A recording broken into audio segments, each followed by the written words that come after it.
It's useful to think about why we build cities. What are cities for? Why did we make such big concentrations of human beings?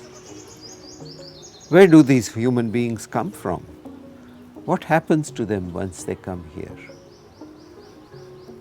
And how do we decide what we do in cities?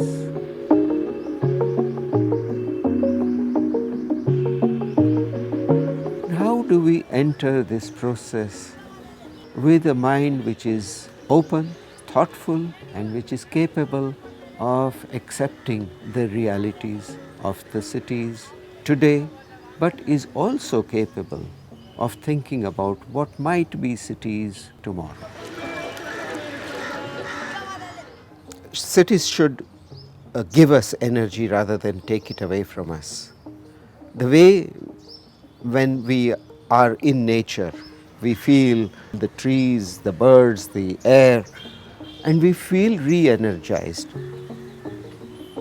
So cities must be places which are equally supportive and not something that sap away our energies by making us tired and stressed. And this is possible if we don't think about cities as sheer economic machines. But when you think about the city as an economic machine, you only think about it as something that produces money. If we are thinking about the city as a living organism, could it also take into account all forms of life and all the kinds of things that it uses and disposes of?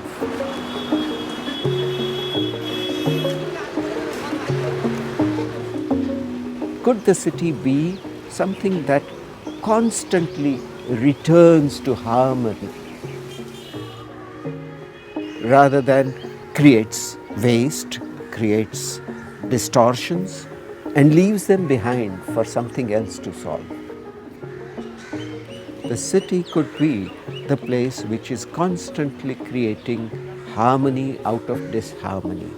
So we need to reverse the paradigm of thinking about housing, about infrastructure, about roads, about water, about waste. And we really need to understand that the simplest things are the best way. And the artificial changes that we bring should be done with the utmost hesitation and care.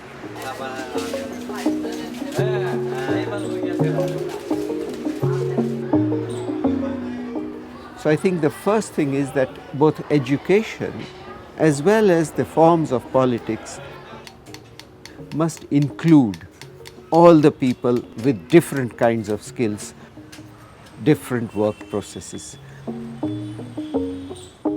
If you want governance which is good and healthy and is sustainable over a long period of time, then it must include everybody.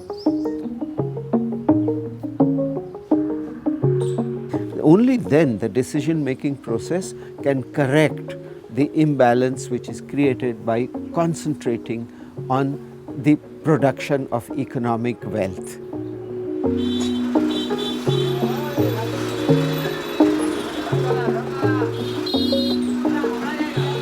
The city is something which human beings made as a wonderful expression of their capacity. But now, is it taking us over? Is it making us rather than we making it?